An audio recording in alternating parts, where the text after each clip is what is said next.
chân sổ mấy ngà sao tê tê hiền anh bạn tuổi mò sao tê tê của ta đã tổ mèo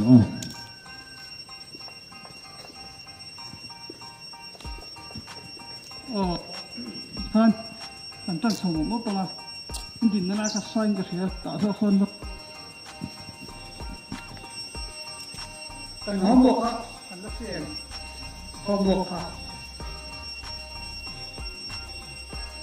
free throw in tiền hàng ngày cả 6.75 thế chú a fit ang zawin meter ani a fit in za nge a fit ang zawin 6.75 ha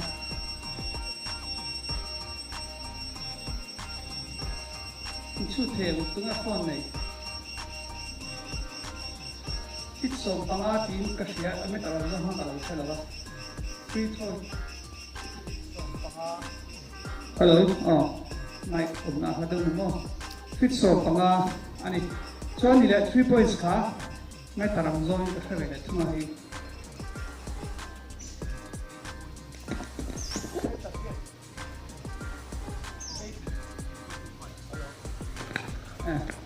8.25 more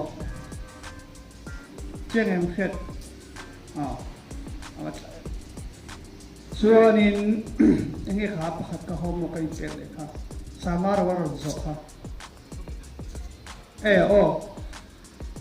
มีปฐุมขั้นเกมมันสตาร์ทเทมดีค่ะค่ะเรียกกันเอาไปไหมไทยเราที่ซ่องไทยที่ซ่องสตาร์ทตูรินมีปังอาอันองเงี้ยอะไรส่วนมีปฐุมินอันสตาร์ทหัว fall out ปะหินอมินมีปฐุมขันอันลักเหตุเท5 versus 3ขันและแต่จะเสียดาย confusing ก็เสียมีปฐุมขจวดมีปฐุมขจวดอันลักเหตุเทียมาเสมีปฐุมขันประคัด fall out ส่วนเหตุเทต่อเรา forfeiting fall out ปะหินจะอมแต่ขันสักเราที่นั่นเลยปฐุมแข่งขจวดลักเหตุเทstarting up ปังอาเงี้ยหน่อยเงี้ยอินเชียร์ฟุตตลอดเท่าไรค่ะที่ช่วงนี้แบ็กโคดจุ่มจังค่ะบอลมิโลเปล็อกแบ็กโคดจุ่มจังค่ะเฮ้ยกระสอบโดนเจ้าดิเฮ้ยกี่มาลีโคดเฮ้ยฟรอนต์โคดเราไว้รู้แบ็กโคดเต็มแบ็กโคดเราตัวนี้แบ็กโคดดีตัวนี้แบ็กโคดเราที่ซ่องชวนกระสอบเสียหลังเจ้าเขาขบวนแบ็กโคดเต็มแบ็กโคดที่ซ่องบานถอยแบ็กโคดเราที่ซ่องฐานเนี่ยส่วนนี้แหละให้แบ็กโคดเต็มบอลมาเพียเต็มมาเพียเลยแบ็กโคดเต็มแบ็กโคดเราแล้วก็3 1 2 3กันติดต่อตลอดไม่ใช่ตลอดเก็บขัดลูดเลย1เก็บที่ลูดเลยบอลเจ้าเล่นเลยวัดฮะกด second ก็ยังไงแบ็กโคด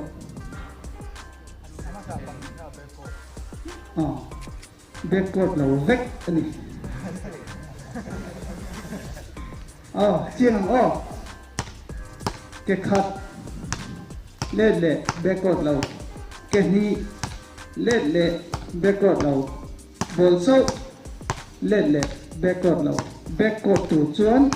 เก็บขัดเก็บนี้บอลปัจจุบันเพย์เวกันไงบอลโซ่เพย์แบ็กโคดเต็มจวนเก็บขัดโซ่เพย์เลยแบ็กโคดเต็มเก็บปัจจุบันเพย์บอลเพย์เรา backward ten kami pathum kha a pathuma a thei to chuan ball chau ke khat ke ni backward vek ani thum le to a pathuma thei to chuan sei thaleng ball chau lên lệ backward low cái khát lên lệ backward low cái hi lên lệ backward low cái bắt hi lệ ball 1 2 3 loop cái khát lên lệ backward ball chốt backward cái bắt hi backward chẳng có trò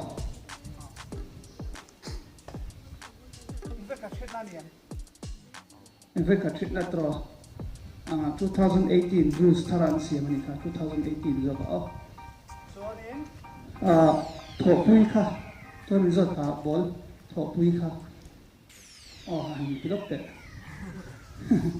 lo enang thọ pui dribble kan soi khia to bi kha lo zo kha mi kan soi kha kan soi khia carry kha kan soi ka hil to se to carry chu ei pe ka dribble ta tro khatia ka ti lek to chuan ka ti to carry ni hei dribble ni hei carry ni a ball no ya an ku ta oma a thei lo basketball si ra mo em si ra mo ni so penan si ra mo a chunga hena mai a no ya om to chuan ni carry chuan ni mina khanin hit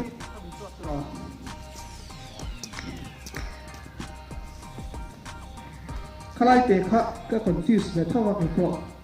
nakina ka lo en chiang nga a thei lo chuan ka hria ma se a thei in ka heboka chanchu ka hria chanchu hetia dribble le hetia ti hin ang ring ka hria maro chu traveling in how thi ka heboka ka confuse le thau ta tak chu nakina referee group international referee group hioma FIBA level referee hote ka hria lo ka so ni an mai ni ta chuan mi po hin ve thei ni Facebook ania basketball officiating ti khat lot hello in lo search na join in ti langa chan zo na lo om chu ma tu mai ni ti te lo in si nga basketball referee ka nia mizoram tang ti te kha sia nga ya and don't accept chu chuan inong ve thei a ta chuan in du chu na ma zo na in si lo ka zo pok thei ta chuan ka zo chinang ka chiang chi big lo tat khalai te kha chuan zo na kot om ang chi a zo khan nge kan la nei le ni sa na khan ka lo zo lo ni oi tiang tu chi kha out kha kan sei tro ti le ang ti le fi outline a hian bola sa chok do na ka se fa ke ma chu ka lu choka ka faman ka ka le ka ka ke lu te to tro out lo tro lai ve hen lo om ta ka ti chon out ka ke khala lu ve lo ta do ka khoi tro ko tang in ka chu out hei hi out lo ka out lo to na tenan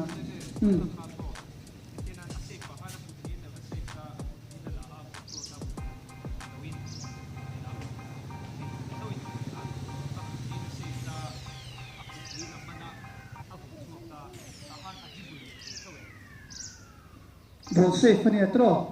amain la dribble lo atro tian ha mi sai chu sai chu mo control la om lo ta lo om chia rebound kan la kan boma kan mana kan dribble lem chia khan mai ma se hi om be bok ha chu double to a control to control lawin a safe ani hei chu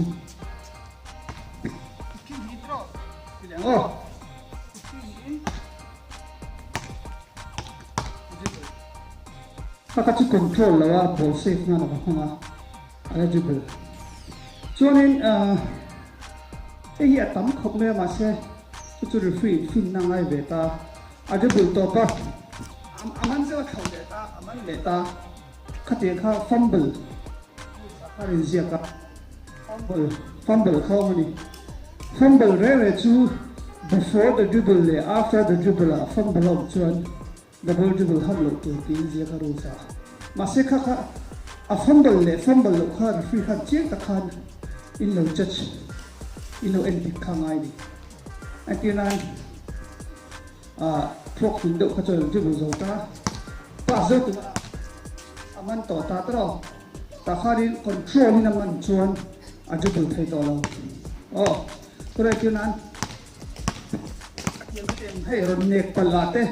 มันข้าโทรเลยชวนข้าห้ามสักแค่ดูแล้ววะมาเซ็ตคอนโทรลตะข้าชวนจุดบุญให้ต่อเราฟัมเบิลเลย before the dribble เลย after the dribble fumble ค่ะนักกีฬาบท YouTube อะไรกันชิมดูละอินทเขียมแมวช่วงนี้นั่งนั่งดังเลยคิกบอลจุ่มตีรำก้าวตารำปัสโดนเตะให้เราปัสโดนเตะเที่ยวเราเป็ดค่ะปัสโดนเราเป็ดอังค่ะที่นั่นเที่ยวเราเป็ดอังค่ะintentional จะวินตีลุยนั่นเองช่วงกันตีลุยมาเสียให้คิกบอลดีแล้วเขาคิกบอลดีแล้ว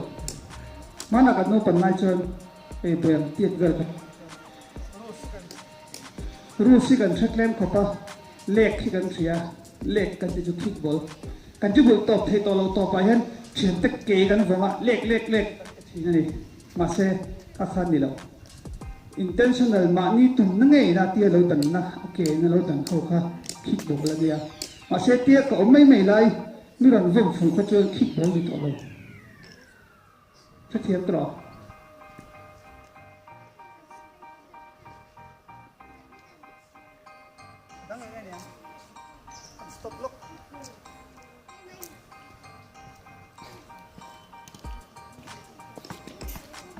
traveling variation ready अच्छा लगता so one in double dribble ready em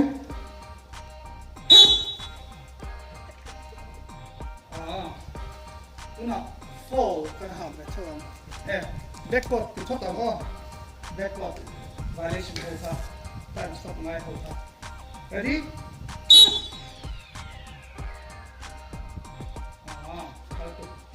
John, blocking fall. Fall kan ham kita choose a sign okay. Ready?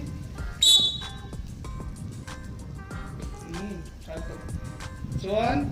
illegal use of hand. Ready? John, hand check fall. Ready?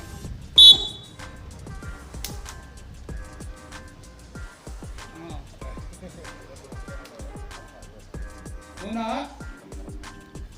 technical technical left Una unsportsmanlike fall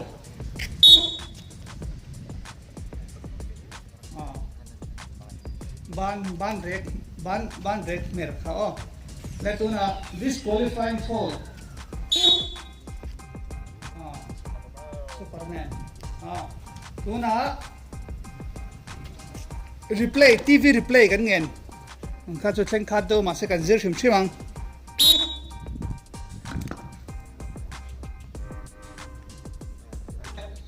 chuan mi pakhat kan aulu don substitution kan aulu don entin nge kan ti don ka zirti lo to hi English no mat chu na kan zirti ra enti au du tu le substitution ready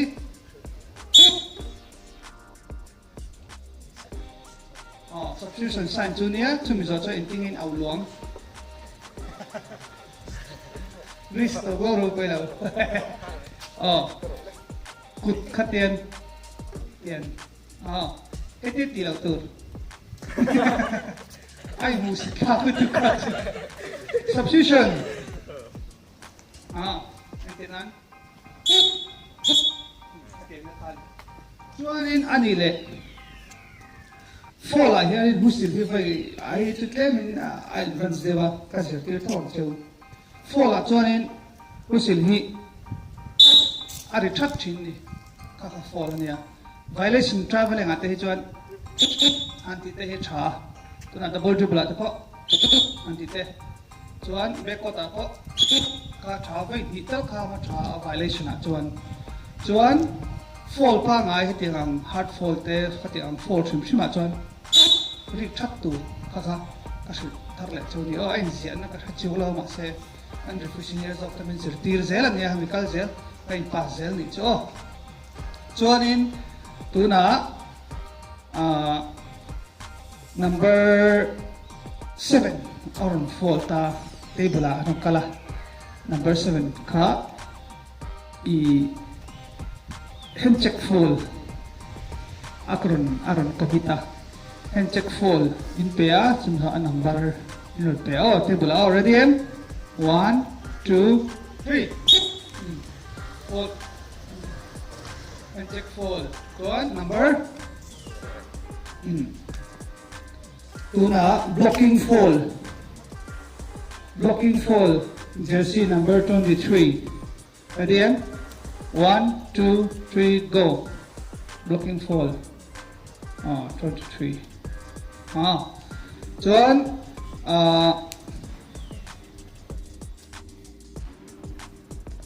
offensive fall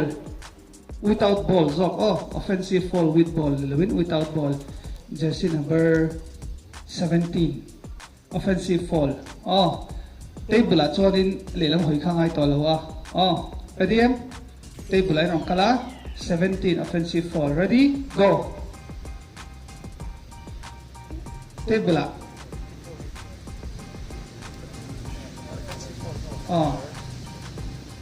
yan this is side daw kanin kalang so nile with ball jersey number 19 le 1 2 3 with ball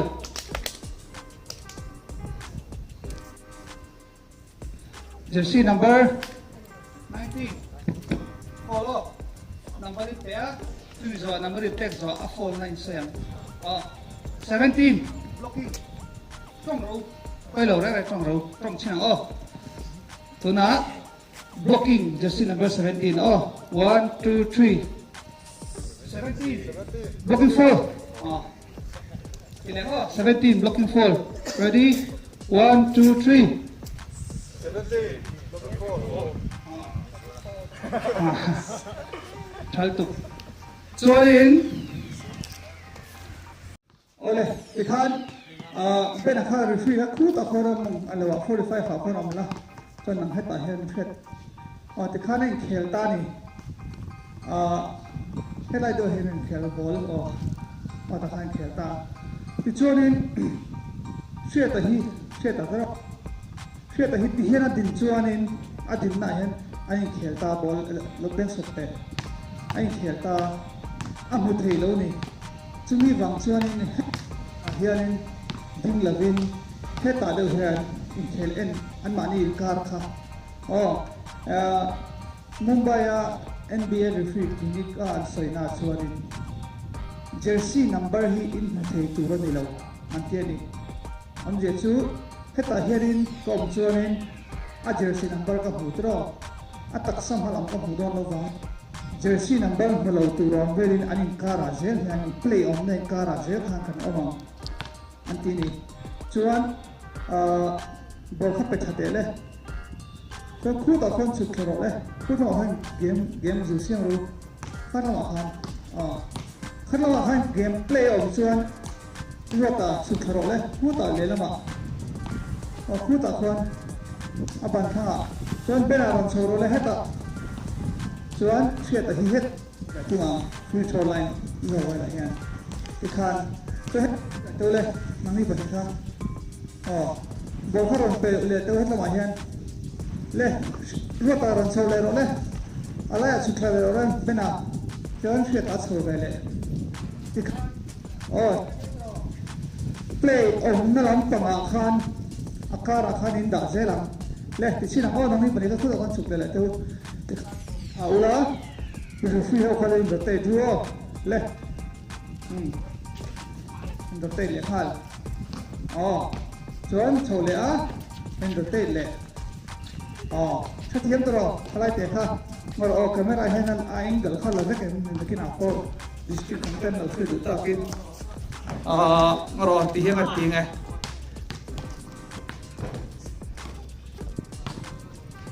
เล่โรเตทเราเล่บอลขั้นเลยรีฟรีเขาค่อยอะไรบอลลมค่อยอะไรบอลลมบอลลมมาตัดกันมาเชื่อที่ไหนสุดซีตัวไอ้ถ้าเขาช่วยเอเล่คุยต่อโดนรู้ว่าคุยต่อโดนให้ตายนั่นเถอะรู้ว่าอันนี้ก็ละพันดิ้งตัวเลยที่คันเล่บอลดักเลยรู้เลยรู้ว่าตั้งทารอันนี้ก็ละคันเล่นเลยละที่คันเพลย์อมเล็ตทุกช่วงนี้อมเสียช่วยให้มีกดข้ามหัวอาคารรู้ว่าสอบไว้หมอนี่รู้ว่าสอบทำมาสุดช่วงเดินอารมณ์เฉยนะเชื่อตาลุดทางรู้ว่าเบสสักการเฉยมาช่วงเชื่อตาอารมณ์เฉยมาเดินไอ้ลุดทางอมนั่งไอ้อมลุดเลยตัวช่วงฟอลล์อมเจ้ารู้ว่าต้องหามา official table แต่ให้ขนมที่ว่าอีตัน official table กันเดียวคือมันเราเอาข้ออย่างที่ official table แต่ให้ official table ลงถึงตาเล่ตัวเห็นกับโฟอันนั้นโฟตาเรียกต้องหามาที่โชว์อันโดนะตัวตาเราก็เลยจะ table ละส่วน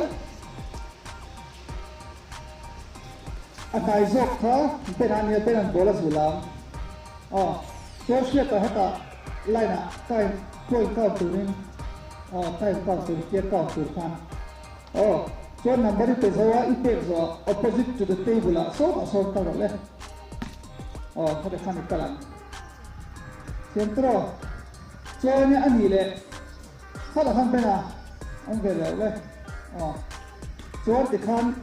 เชื่อต้นโฟล์หางเด็ดทุ่งเชื่อต้นโฟล์หางมาเล่อันก็รอเล่บอลรอเล่เป็นรู้ว่าห้อยกลังรู้ว่าเฮ้ตาเห็นเฮ้ตาไล่ก้าวตัวฟันชวนเชื่อต้นเป็นตัวคู่ตัวชิงไปเลยชวนเป็นอาหารเด็ดทุ่งเชื่อตาเฮ้ตาสักเบลหาเบทุมเล่ฟอลหาโมเลเวนฟีดบอกสันดอกตัวลักตัวเนี่ยส่วนเชื่อตาค่อยกันลงถ้าเปลี่ยนต่อตลอดทางเล่ไม่ดังเขาค่ะไม่แวรู้เลยไม่ดังเขาก็เรื่องฟีดไม่แวรู้ฟีดกับทุ่งก็งงตัวเนี่ยกับเพียงข้อเล่ไม่ดังเขาก็เพลย์ลงแวรู้เลยเบสไลน์ละพัด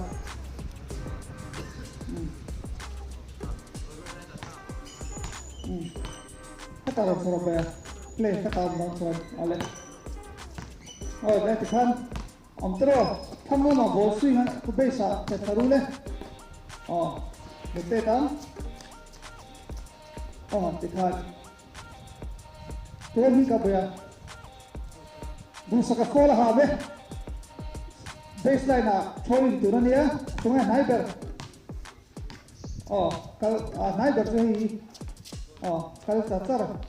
so han ala kal number of pesawa tek so kuta throwing to khata baseline throwing to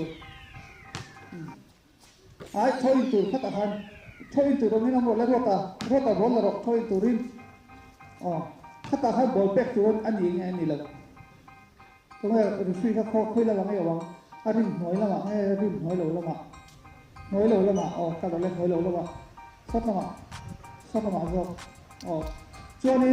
ไอ้บอลขาให้มีไลท์โอ้น่ะอีเพ็กตัวไอ้อีดิ่งที่โดน line 2 mà nghe line 4 này thì 4 là hiện không nào thế là vậy in bao nhiêu là từ anh 4 là rất hiện xuống khi ở sổ đấy thì kan and pick light in free here triangle diamond shape triangle shape các bạn xem từ này triangle in làm dễ lắm cái thế luôn này chắc là mà in bao năm về là chúng lên rota sổ đấy rota sổ in bao đó thì free các sổ đấy thì free các sổ ai các han baseline không han aron sổ cho thằng free các hết ta này à sắp lại đi tiêm vào đó anh thích lại phần khan ông dẫn cho tôi này tôi nói khác từ baseline mình hơn 4 là ham tôi nói ball đó đủ saka alai anh throw ai đi phát vào đó 4 là number up zo apex zo opposite to the scorer table official table kalle cái khan cái thế lần triangle khác biệt với principle tập tâm itu cái thế trò cái này thế xuống cái sợi ông giờ chú đang play rồi có tới share cái phần này share có là đấy tiên còn tan hết rồi tao được rồi thì khan khéo thế với bụi thế những cho nên các phiêu chuẩn hay phiêu mà sẽ có một cái lỗ vàng nên alai à chúng cái sao rồi tôi đi chụp thằng đậu thì tôi thấy cái ta thế ta có chụp khác cũng có chụp chiếc cái ta có coi tao cái gì cũng tao xia chụp cái gì rồi tay hay gì cái gì rồi cái thằng đó ama kuta cái hàng về ta le baseline ta kuta cái hàng ta kuta ông tổ lâu anh play khác cái ta làm sầu lẽ rồi in khéo lẽ còn cái kuta cái ta anh play khác ông giờ chú area tete kan nei ni fu hian so tlai me thon bo zu da teu ku la khila khon zin khel teu ro ta te kha ku la khon khela kon so ro la ba ta hian bom ta ni tro bu sakale de la an omani ai khela kha ke ma han he ta tang hen lo ham tai la các vụ đã từ phát ra như thế chúng mình ai chọn hết trong khu vực này lâu hầm về sắc ai chọn đủ sắc lệ về là khác rung ngâm mila anh mình lâu hầm mấy đâu mà nó lập tức đâu trong lâu hầm về là từ anh tiền đi thấy thôi về anh mù lâu nếu chọn lâu hầm hợp phôi là mà rồi chú ông già chú đi lâu hầm thích khát chọn tỷ tuổi sống sống đi lâu tỷ sắc khát chọn ít chuyện tên tỷ tuổi này về lâu khi năm kia về tỷ như vậy chúng mình vắng cho nên tôi đang junior được đội tuyển ham bùi đi chuan chơi ngay về ổn ngay về tất cả các dù thành tiền mà sẽ dù ham sắc vết thì lâu hơn là khi nào chúng mình bulan này một chú phô là này là tất cả con hàng về đó thì để mấy tụi mà sẽ như gì nào nó thử chuyện cái tụi mà sẽ ăn ham bol là cái chuyện hết rồi có ham lâu không có bùi chuan lâu mà sẽ area khác in giả sắc tụi này ắt thà in ham thấy chọn hàng in hơi sự khác rèn bình anh nhận người này cho tôi làm cho nên xem như là tôi bảo chọn rin clark in ông thung rồi rồi phi họ có rin clark in ông thung rồi đủ sắc cái zone này có thể đủ sắc khác này tất nhiên cái em tụi này tôi làm hấp chọn thế tôi cho nên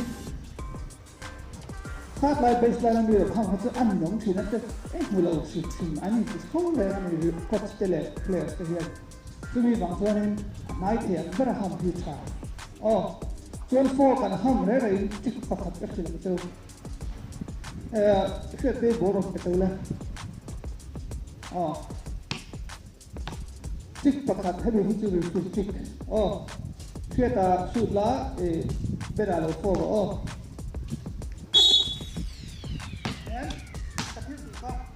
nó mùi cái thiếu tỷ chú hết cả cái hàng mà đó cái hàng mà cái hầm nó chửi là mà sẽ làm này á nếu là em nữa cho anh bù lại cái đầu tiên tôi này chiang không biết là thằng nào về tôi được không thuộc mình về tôi anh chưa nói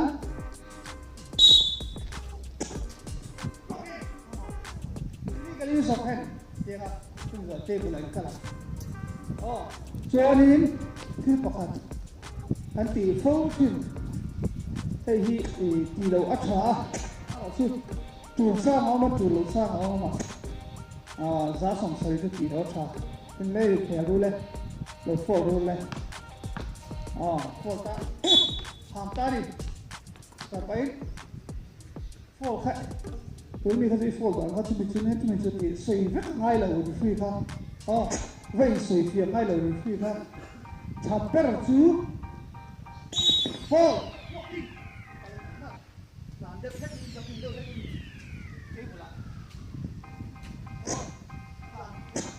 ดูที่สองจนกลางตัว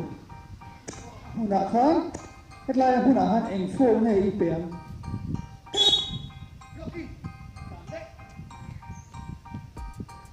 ได้ตัวอันนี้เราว่าเทนขัดหรือฟิวจู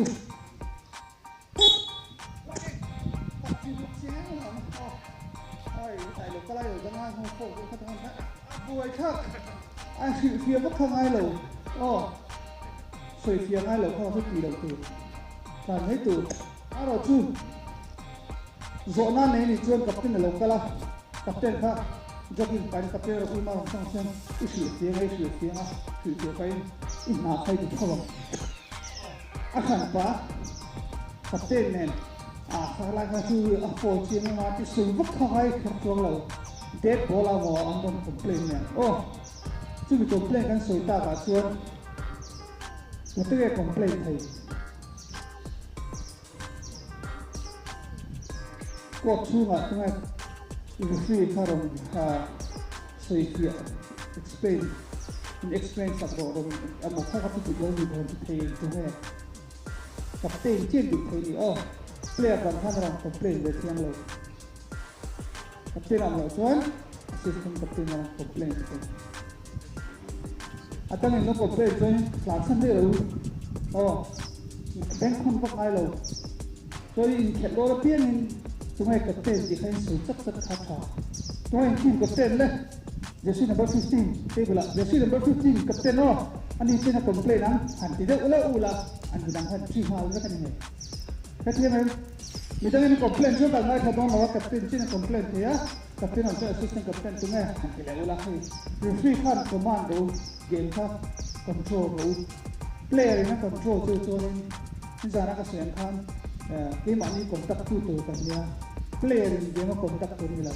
ดูฟรีคอนแทคตัวtidak cina rotation kah? Kita kan tidak cina.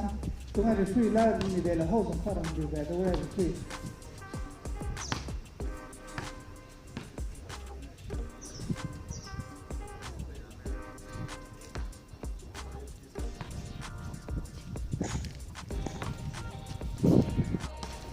Shit, betul. Una tahan play lo tani. Dia nampak kita ingin cara sesuatu Atalawa, cuma dia mungkin lo terlihat, dia buat satu kali lo ceknya, mesti kah, dengan ayat di cakap lo tu, dia ni lo ceknya, lo ekor bercakap dengan tu nak rotation ball cakap mau thang dengan, tahu le,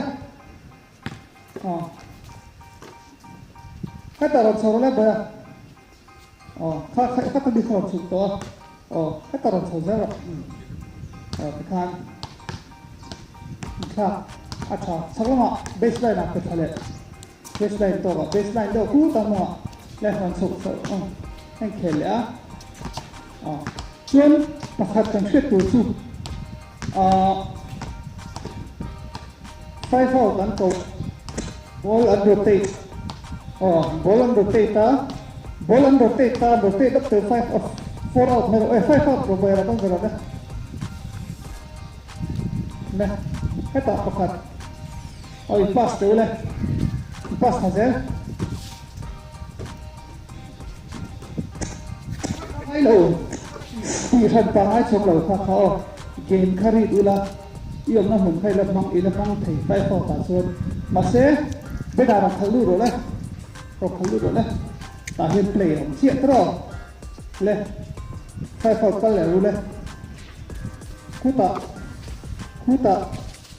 อารมณ์ขันลุดขัดชวนขันลุดมองซาลีนี่สุดท้ายไม่ยังตอนนี้แต่ฟีปกติชาวคิดขัดรถสุกันเพลย์ออกมาขัดจุดส่งให้เลยเสียตัวชวนฟีเร่งตัวน่ะสอดเพลย์รู้เลย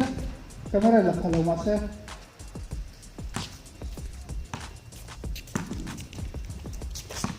แต่เห็นกันแล้วไม่ยังอันดูเราแบบคนตีขึ้นที่ต้นก็วอร์ตุนะเซ่อัน how to เต็มที่ตัวนั้นดูเราตุเลยขัดเพลย์บอลมรขัดเพลย์ตาโต้ตั้งแต่เราดึงตาเชื่อรีฟรีกันเนี่ยส่วนไอ้สตีลตะเชียนสักหน่อยขัดเพลย์ตาลีดกันเลยตอนนั้นอามาสเปอร์กันตอนนุ่งเบอร์ค่ะเฮติตีและเบกช่วงห้ามนี้อันดูเรารีฟรีอัน how to เต็มดีไฟกันดูถ้าเบอร์ซูไอ้สตีลเจ้าอีกแล้วนะอีดาช่วงตอนนี้ตันไปที่นี่นะถ้าฟังดูเบอร์เฮติหิมจงอันจวนนี้รีฟรีชั่นขัดวันเล็กทุกตัวไว้ค่ะไม่ดีแบบจงทิ้งมีโพสต์ตัวเองคือบางจวนนี้กันรีฟรีโดนลีดกันลีดโดนได้เลยไอ้เฮรานะกันห้อยเพลกันจานเกี่ยกันเองส่วนรีฟรีเร่งเลยเพลย์เลยอันนี้เบอร์การ์มีเลยโดนอินเทอร์เฟียรีฟรีเบอร์การ์เนี่ยแต่ให้เกิดต่อตัวช่วยเราส่งเดชสักที่มันนุ่งเบอร์มองซ้ายนี่เขียนแม่กันนี่ดูหลังคันมองที่เรากล่าวแล้วรีฟรีค่ะอันนุ่งเบอร์ค่ะซึ่งนี่บางส่วนอันนุ่งเบอร์พวกเขาเบสไลน์จังคันเกมค่ะไออินเทนซิตี้สั่นลงคนอัดเชเบอร์รอนจ็อกลูกดูเตียงไปแล้วรอนจ็อกลูกดูรอนตัลสู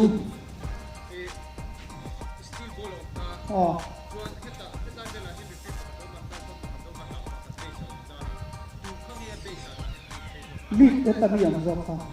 อันนุ่งเบอร์ค่ะเซนเตอร์ไลน์ไหนเบอร์ค่ะเซนเตอร์ไลน์ไหนเบอร์ค่ะเบสไลน์เอามาส่วนอะไรนี่ก็ไล่เอามาเซนที่นั้นก็แต่นั่นเราเข้าตัว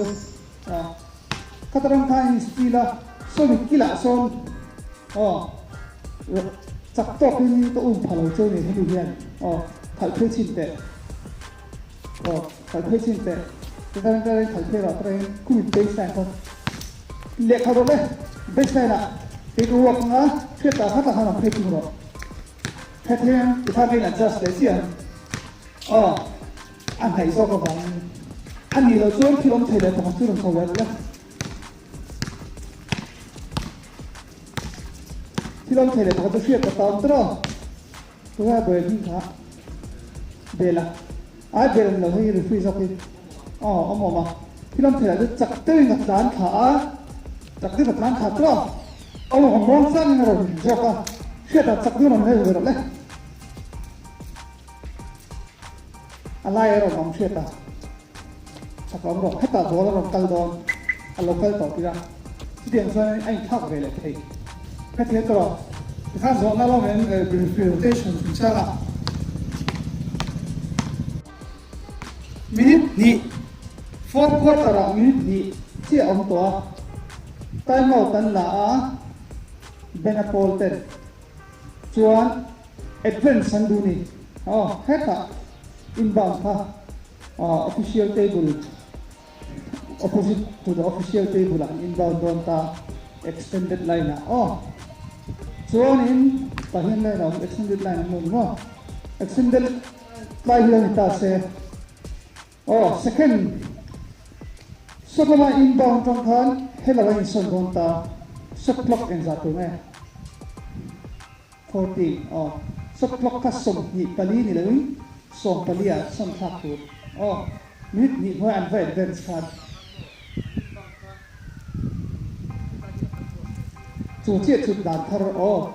second som pali inbound to an advance to chuan het kang hian an vom le the to lo dan thara chan amang ron thei thin khan ya som pali ni to wang extended line ngoro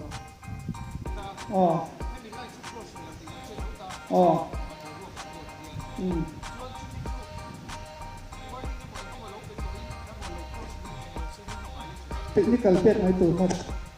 tuna internan line pelin kian ava hu ya tro ha kha hu to su ti avat ni non la chan technical pet mai tu warning ni pet ko no chuan technical pet ngai tu ole lai jam bol chu cha kan sei lian atura an zuang ta tro bol kha an man them thelo tro ani le kat tipa ka control ni tro ka peng sa tuna ti me kania ka penga auta tu ma khelo jam thatu me ti bi bo tu tin bi jam that tunga jam that ti tin bi ti control la chuan tin bi bo tu control la tia abel chuan jam that ti la ni tu a se control taka a ben popa a chuan a control to a chu lo dang nge yang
kanคือถือนิดถือฟังอ่ะอันนี้จู่ผมนักข่าวตัวไม่โดนอ่ะสาวเต้ชัวเสียเงินเลยแหละผมโทรกันเสียตัดเงินนัวอันนี้ส่วนไรตัวเรียนรัสตัดบาระนี่มันจะคุยเดียวผมโทรกันเสียกินเสร็จแล้วที่พวกกันมันโมโหน่าเลยเราดูน่ะเสร็จที่พวกมันเล่าแต่สั่งเสร็จตัวละไม่ไปละที่จะการซ้อมการรีเควสเรื่องสามเสร็จแล้วแต่ยังไม่หนักที่พวกนักดนตรีเสร็จแล้ว BCA ทีมที่พวกนักดนตรีช่วยเสียกว่ามันสนับสนุนที่พวกตอนนั้นในโซเชียลตัวที่พวกง่ายละค่ะอันมานี่รวมที่พวกอันนี้รวมลินถ้าเราอินไวท์มาสะดวกเนี่ยจ้ะรวมกันผมถือนิดเดียวรวมมันที่พวกกันเสียงเลยอ่ะติดชอยสาวเต้เทียนอะไรดีสาวละถุงน้ำทั้งนั้นพวกนี้ก็ถุงน้ำลงมันที่รู้สึกเหมือนกันนะตัวเป็นการทำวันนี้ว่ามันดูหามาสักการังไม่มีอันนี้สักตัวเดียวว่าสติ๊กตะกี้หางมาแล้วมาสักการังสติ๊กตะกี้ของโตเป็นอีกอ่ะเรื่องพวกพอมไงเลยเรื่องเด็ดเรื่องพวกพอมเสียหายแล้วนี่ว่าเลยปฐุมละต้องตัวจูปฐุมละประตูที่ที่นี่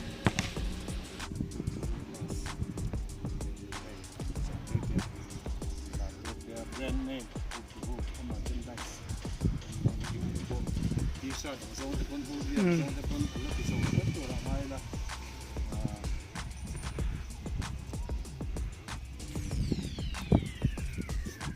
บางทีนะที่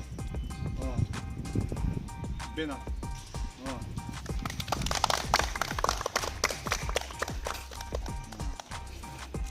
chuan hey ro pui back ding si BCA t-shirt na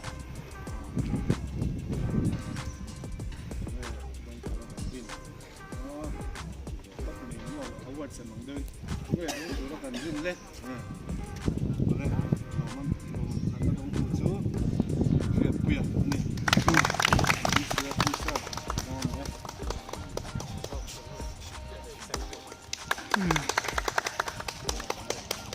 Chuan, Hudson.